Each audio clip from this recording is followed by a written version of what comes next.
एक बुजुर्ग की दर्द भरी कहानी। जब सभी बेटों ने आकर पूछा, पिताजी हीरे कहाँ हैं? ये कहानी एक बुजुर्ग व्यक्ति की है जो एक गांव में अपनी हवेली में अकेले रहते थे। इनके पास संपत्ति की कोई कमी नहीं थी।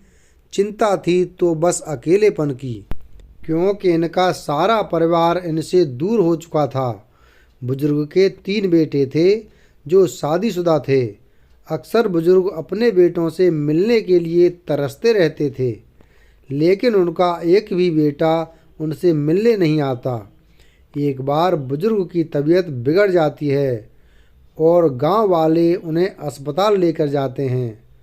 वहाँ इनका इलाज होता है और उनके बेटों को खबर पहुंचाई जाती है, लेकिन सभी कोई न कोई बहाना बनाकर आने से मना कर देते हैं।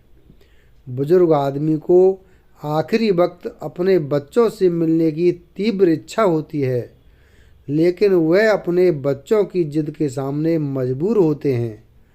अस्पताल से घर पहुंचने के बाद उन्हें एहसास होता है कि अब वह ज़्यादा दिन तक जीवित नहीं रहेंगे, इसलिए उन्हें अपनी संपत्ति अपने बच्चों के नाम करनी होगी। बुजुर्ग ये बात समझ चुके थे कि उनके बेटे कागजी कार्रवाई के लिए समय नहीं निकाल पाएंगे, इसलिए उन्होंने अपनी सारी संपत्ति बेचकर हीरे खरीद लिए और अपने बच्चों को यह बात बताई। तीनों बेटे हीरे की बात सुनते ही गांव जाने को तैयार हो गए। उन्हें लगा कहीं उनके पिता वह हीरे किसी को दान में न दे दें। तीनों भाई आनन फानन में अपने परिवार के साथ पिताजी से मिलने जाते हैं। जैसे ही उनके बेटे बुजुर्ग के सामने आते हैं, उनकी आंखों से आंसू निकल आते हैं। वह अपने बेटों को गले से लगाने के लिए हाथ फैला देते हैं, लेकिन बेटे आते ही पूछते हैं, हीरे कहाँ हैं? पिता अपने बेटों की इस बात से बेहद दुखी होते हैं। उन्हें एहसास हो जाता है कि मेरे बेटे केवल संपत्ति के लिए आए हैं, मुझसे मिलने के लिए नहीं। तभी बुजुर्ग अपने कमरे से हीरों की पोटली लाने को कहते हैं। उनका सबसे छोटा बेटा दौड़ता हुआ कमरे में जाता है और वह पोटली उठा के ले आता है। सभी की आंखें हीरे देखने के लिए बेसब्र रहती हैं।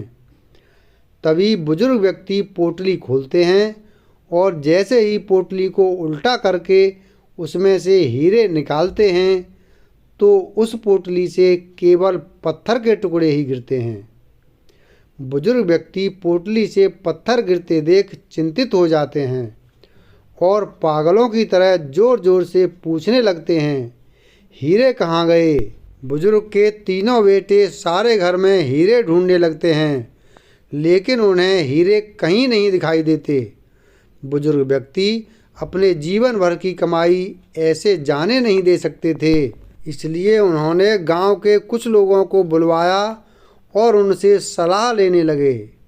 गांव के लोगों में से एक व्यक्ति बुजुर्ग से कहता है, हीरे ढूंढना तो बहुत आसान बात है, आप इतना परेशान क्यों हो? यह सुनते ही सबकी नज़रें उस व्यक्ति की तरफ हो जाती हैं। बुजुर्ग व्यक्ति आशा भरी निगाहों से उससे पूछता है, बताओ कहाँ होंगे मेरे हीरे? वह व्यक्ति एक नाई था। उसने कहा, मेरे पास एक ऐसा तेल रखा हुआ है जिसे आँखों में लगाने से व्यक्ति सच बोल देगा, और यदि वह झूठ बोला तो वह दर्द से तड़पने लगेगा और हो सकता है वह अंधा भी हो जाए। किसी को नाई की बात पर यकीन ही नहीं हुआ। तभी बुजुर्ग व्यक्ति ने कहा, क्या ऐसा तेल होता है? तभी नाई ने जोश भरते हुए कहा, हाँ बाबूजी, मेरे पास ऐसा तेल है कि अभी पता चल जाएगा आपके हीरे किसने दिए हैं। नाई जल्दी से जाकर कांच की बहुत सुंदर बोतल ले आया जिसमें नीले कलर का पदार्थ मौजूद था। तेल की बोतल देखते ही बुजुर्ग का बड़ा बेटा कहता है, भला हम तुम्हारी बात का यकीन कैसे करें? कि झूठ बोलने वाला ही अंधा होगा। तभी नाई सभी के बीच में से उस इंसान को बुलाता है जिसने पहले भी एक बार गांव में चोरी की थी और अपनी गलती भी नहीं मानी थी, फिर भी लोगों ने उसे माफ़ कर दिया था। और उसकी आंखों में तेल लगाकर उससे पूछता है, कुछ वर्षों पहले गांव में जो चोरी हुई थी वह तुमने ही की थी ना?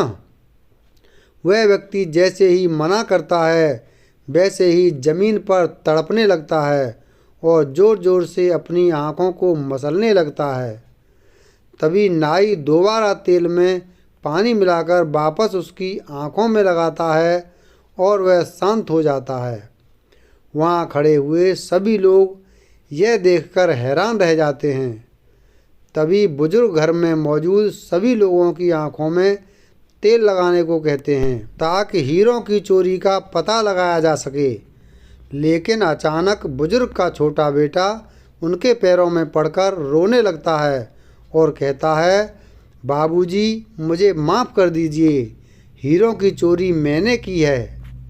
मैं सबसे पहले ही घर में आ गया था और आते ही आपके कमरे में प्रवेश किया और वहाँ मुझे यह पोटली नज़र आई।